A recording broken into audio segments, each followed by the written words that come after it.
This is a golden age of Marvel Legends for the X-Men. Golden age.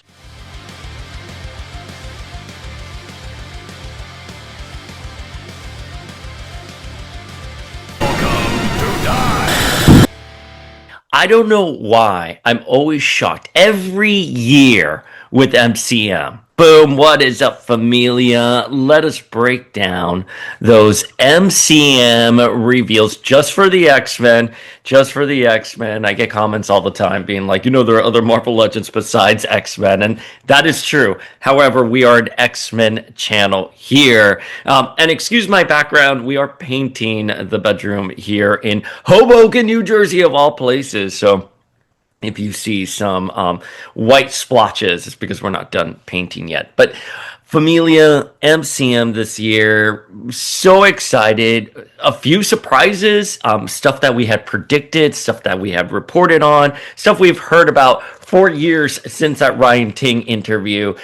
There's one thing that's super clear, is that Marvel Legends is not going anywhere. The X-Men in Marvel Legends are strong as fuck. We got some coffee, and let's break down these reveals. And the first reveal that we're going to talk about, it was a surprise to me too. I, like everyone else, woke up yesterday morning at 8 a.m. and saw Dan Hu, which, by the way, Dan Hu is my favorite Marvel Legends YouTuber. I came to Dan Hu after Glenn Webb. If anyone remembers Glenn Webb, I came to Dan Hu after Glenn Webb had passed. I was so upset and sad. And Dan Hu, it's just the way he does the reviews, the way he talks about the figures. I love him so much. That is one of my favorite Marvel Legends YouTubers out there, the favorite. So go check him out on YouTube. It's Dan Hu on social media. He did such wonderful reporting for MCM, and it looks easy. It looks easy, but it's not. It's so much work, and you're at the mercy of the convention Wi-Fi, and you're trying to get the information out because there are people who are relying on that. Information, like me waking up with like my Invisalign in my mouth and being like, what is this, Emma? The first thing I saw was a David Nakayama art, which looks beautiful. David Nakayama never disappoints. But we got a Marvel Legends Diamond Emma Frost, and Dwight's like, this is 20 years in the making. This is an apology figure. Because during the Annihilus wave, as we have discussed, we discussed this in our ranking of Emma Frost figures, we got a diamond version of Emma Frost that was a Toys R Us exclusive back in the day. I think it's a superior figure than the original, so Dwight's saying he has to make apologies and redo this figure. That figure initially, the initial Annihilus wave diamond Emma Frost, felt like the apology to the skin tone version of Emma. So I thought this figure looked great. The thing that made me extremely happy with this figure is that we are reusing the Walgreens exclusive alternate head for Emma with the longer hair. I love that mold so much for Emma. My regret is that they're not re-releasing it so it can fit on the astonishing body, because I love that head for Emma. It's probably one of my favorite Emma heads out there. So we're also reusing the astonishing Emma that we got during the Chode wave. We're using that head as well, so she's coming with two alternate heads, as you can see in the photo here. I don't like that head. I really don't. I think the figure overall is one of the better Emma figures, because I think the matting for the body, the way it can stand, even though it keeps falling over for me, in theory it could stand. I think the figure overall is an improvement, but I just don't like that head. It is based off of the astonishing X-Men Emma Frost John Cassaday art, which, as we discussed ad nauseum, John Cassaday, God rest, very talented writer, but you could tell when he was on deadline and when certain pages were being rushed. And sadly, I think that is a rushed situation in some panels, and I think the art kind of took a hit. Astonishing X-Men was always very delayed. Emma very much looks as if she is based off of those rushed pages. So that makes me really sad. I wish we were living in a better situation with that Emma head. But listen, we're getting the Walgreens Emma, which is based off of the Bendis era. And I'm very happy with that. It looks really good to me. She comes with like a Trapper Keeper and some like Xavier material, whatever they are, but that really does go to Emma during the Astonishing era, because don't forget that Emma, this is the first time she's leading the X-Men, and she is leading Xavier's school. Like, yes, of course, she led the Massachusetts Academy for Generation X. Yes, she, of course, had her own academy when she had the Hellions, but this was truly the time that Emma took over Xavier's school and was the leader of the X-Men. So she's equipped with all the gear there. One thing to note about this Emma, though, the red belt, it's, that's really interesting. Like, I'm sorry to nitpick here, but it's interesting they went with the red belt and just not like more of a neutral white belt buckle without any of the gold, because the John Cassaday art from the original Astonishing X-Men team, she doesn't have the red buckle. She gets it throughout this era, and especially when you're thinking of that shot in House of M issue 1 where the Astonishing team arrives at the Avengers Tower, Emma's very much wearing that red buckle. I don't know the history of the red buckle for Emma Frost off the top of my head. I'm just going based off of memory here. So if I'm wrong, you can sound off in the comments, of course, but I do know during the Gifted era, she did not have that red buckle, and that sort of came later on. In fact, any red associated with Emma's costume, I always think of it later on in like the Utopian era, or in the X-Men 97 where she has a ruby brooch. Interesting enough, though, I am shocked that we did get this Diamond comic book accurate Emma, and we did not get the X-Men 97 Emma Frost in Diamond form. Only because that was such a plot point for Emma that she turned into Diamond after the Genosha attack, which is very comics accurate. That's how it happened in the comic. It didn't unfold that way, right, in the comics. But in the comics, she gets her Diamond skin after the attack on Genosha.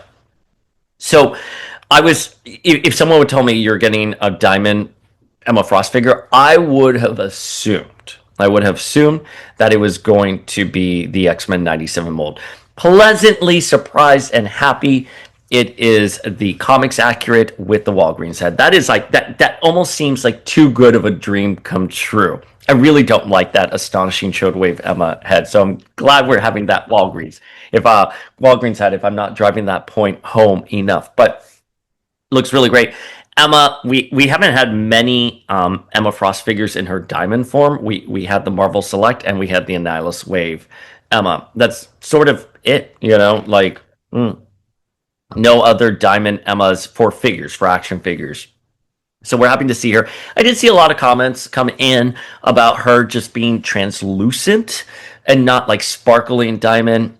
This goes to how you feel about Emma in her diamond form. Is she just a clear diamond? Is she going to sparkle? I'd be curious. The Diamond Select, let's break down some of this really quickly, because this is straight up translucent. Like, her hair's translucent, clear plastic, clear diamond, but clear plastic for the sake of the figure. She is bluer for the Marvel Select. I don't know. That looks maybe bluer is a way to go with like some sparkles, but would that make the figure look a little cheap? I don't know. I'm going to turn it over to you guys. The one thing I do find interesting is that in the Astonishing era, when she turned into Diamond, her hair would maintain like a blonde tint.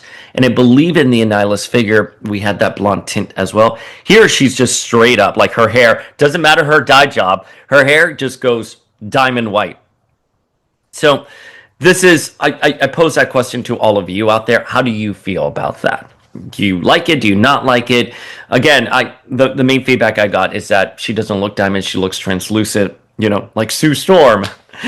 But you guys, you let me know. I'm sorry, I just got a flashback to the original Hasbro Sue Storm and how we swapped the heads so we could have a better looking Emma than the one we got in the Annihilus wave.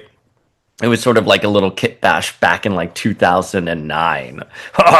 Welcome to the 2009 era. But a lot to say on Diamond Emma, right? It can't just be a variant. We have to break it down here. So I'm sorry. I'm envisioning Hammy, our good friend Hammy, just rolling his eyes. And then Sean, who's our co-host here too, and also very good friend, just being like, oh, I can't wait to get that Diamond Emma so I can super glue her to my mirror. Okay, so the next figure that was revealed was the Uncanny Spider-Man, aka Nightcrawler. And I don't know what to say about this. How do you feel about this? Someone DM'd me being like, "Oh, I guess that means that we're gonna see Uncanny Spider-Man again, and they're not done with that." I was like, "Nah, no, no. I wouldn't. Never say never." And of course, Marvel doesn't listen to any of its readers' feedbacks, or doesn't seem to really, have an ear to the ground with fandom. I I don't mind Nightcrawler as Spider-Man.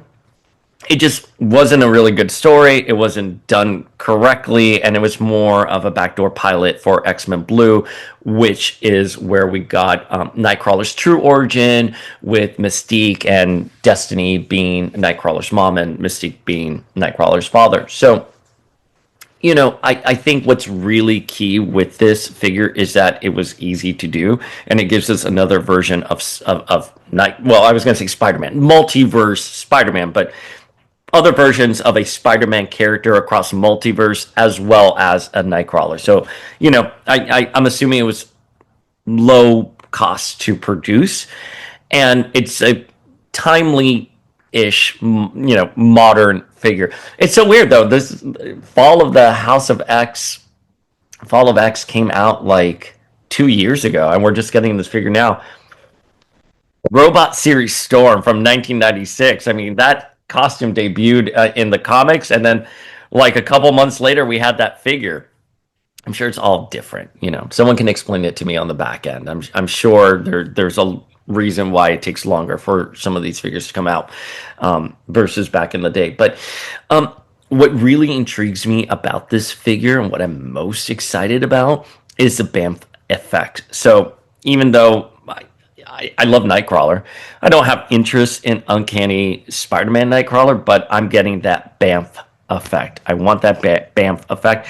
Interesting enough, we haven't gotten a BAMF effect for, I can't say that, BAMF effect for Nightcrawler ever in Marvel Legends format. I'm trying to think here, like the original one that came with Galactus. Back in the Toy Biz era, I believe it was just a Galactus part. And then we had the Wendigo Wave Nightcrawler, which came with multiple heads. X-Men 97, which just came with an alternate head. And then the recent Age of Apocalypse one. And the Ultimate Nightcrawler too, of course. But I think the only figure that we've ever gotten a BAMF effect with Nightcrawler was the Marvel Select. Let me just do a quick Google here. Yep. Marvel Select had the BAMF effect. So, right there. So, I'm excited. I'm going to get it for the BAMF effect. The figure looks good to me. The sword doesn't look comics accurate. I mean, he wore this costume so quickly in the comics, and it hasn't come back since.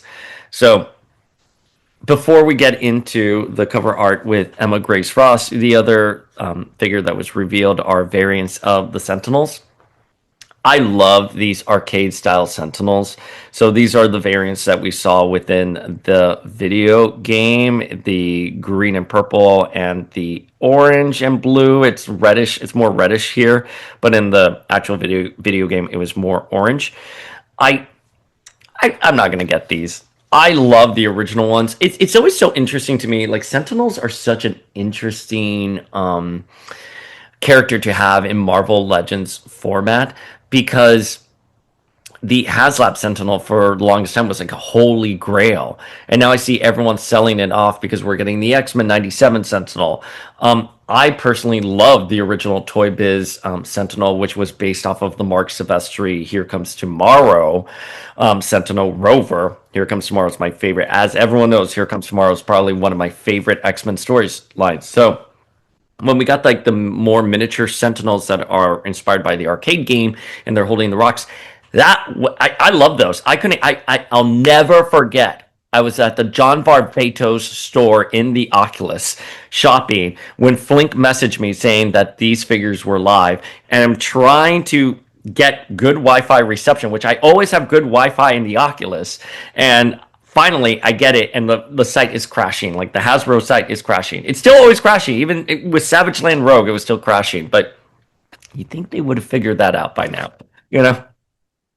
I mean, I get it. You can't anticipate the entire world descending onto your website and buying something, but like there surely must be a better way to streamline this process at this point. But I was so upset I couldn't get them in that first round. I eventually got them later, and we're talking like months and months after people got them, and I think they look great. I love those very much. So if you want those variant Sentinels, they're available to you.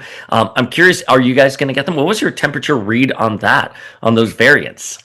I, they're fine. They're have at it. You have extra molds laying around. Just paint them. The video game has variants of it. Paint those figures that and milk the profit for what it's worth. But I really, really, truly just like the OG, purple and pink Sentinels for that. Okay, so let us dive into what was the best part of the reveals yesterday, which was the packaging art by David Nakayama. And by the way, I called him out on Instagram about this. And he's like, good eye. I'm like, David, it's right there. Like, everyone sees it. Okay. I'm so excited for this. I can't believe it. I can't believe we live in this world. Okay. So on the top corner, per comic books, per the old school Toy Biz, characters that are part of this wave are shown at the top of Emma's packaging art. And of course, we have Diamond Emma, but we also have Onslaught, Doug Ramsey, and Cannonball. Yes! Oh, fuck! I cannot think of better figures. I am so excited. I'm sorry. I'm like so excited.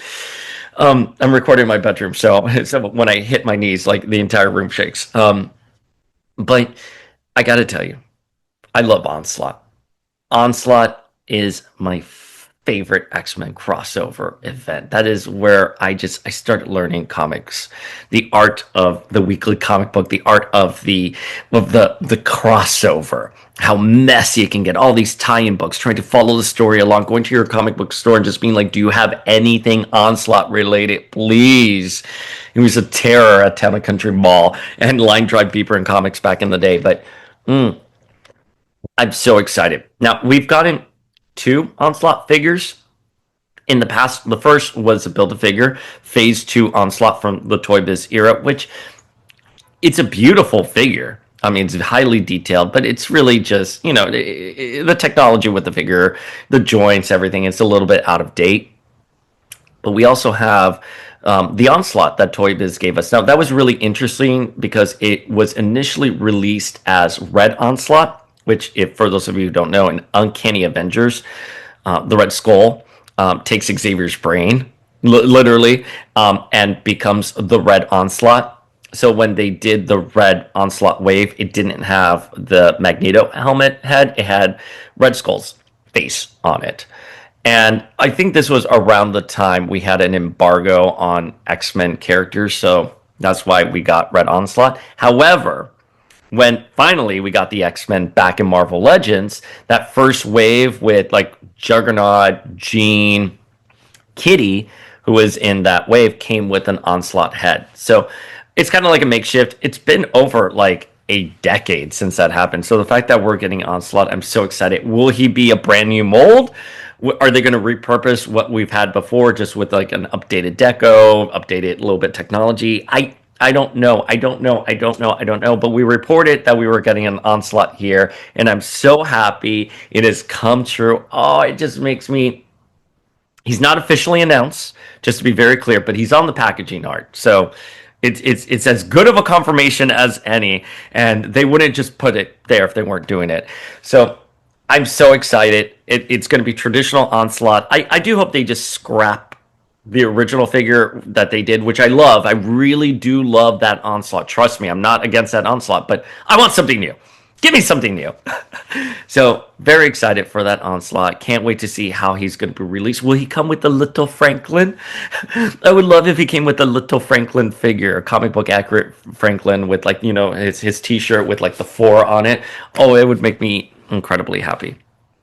Are you excited for Onslaught? I really wish they were doing Onslaught for X-Men 97. I really wish they were still going that route, but let's see how everything unfolds in the world. But all right, so the next one, this is going to be interesting, and we're going to talk about it, which is Cannonball and Doug Ramsey. Now, we had previously reported from our source that Doug Ramsey was going to be an army builder. So we assumed we would get like a New Mutants male figure in the way that we got Danny, but she had alternate heads for Karma and Wolf's Bane. Now, on this package art, we see that Cannonball and Doug Ramsey are separate. What does that mean? I do not know. I'm gonna message my sources. I'll see what I can figure out. But the idea, I guess, here is that we're gonna get 2 separate figures.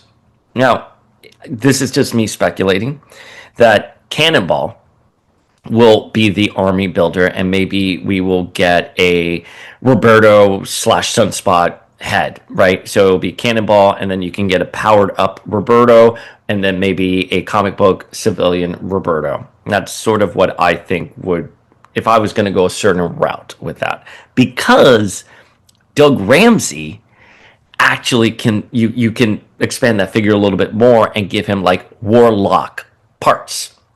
Right, because he has a very tight relationship with Warlock in the comics. So if you can give us like the Warlock skateboard, or maybe like a half-merged Warlock, however you do it, I would be very excited for that.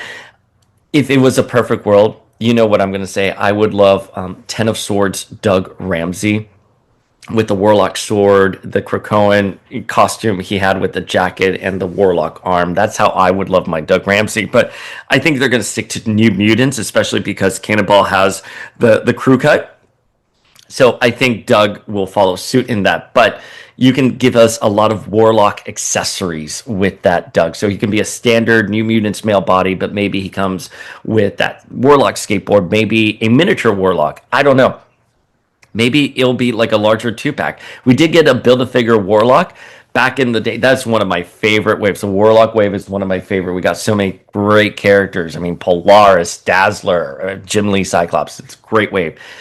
Maybe they'll re-release that with him in it. I don't know. I don't know. But I think if I'm just looking at what's going on here, I think Doug is going to have Warlock parts, and Sam is going to come as the army builder. So you'll have a Sam Guthrie head. Maybe you'll get 4 heads, right? We'll have the crew cut, him with his like goggles, Roberto, like the Roberto head, and then a Sunspot head. And I know we're getting Roberto already in X-Men 97, but that is an X-Men 97 figure. Very different than a comic books accurate Roberto / Sunspot. So I'm very excited. Super excited, Familia. Of course, again, we knew Onslaught was coming. We knew we were getting a New Mutants male army builder, so we knew those guys were coming. But a Diamond Emma, what a wonderful surprise to wake up to. It's so much joy. And of course, Uncanny Spider-Man. That's also interesting. I wish we could get some more modern figures, like a Hellfire Gala Storm. Like Hellfire Gala Storm for me is like it's such a shoe-in. Like just do that. It would break the internet if you did that.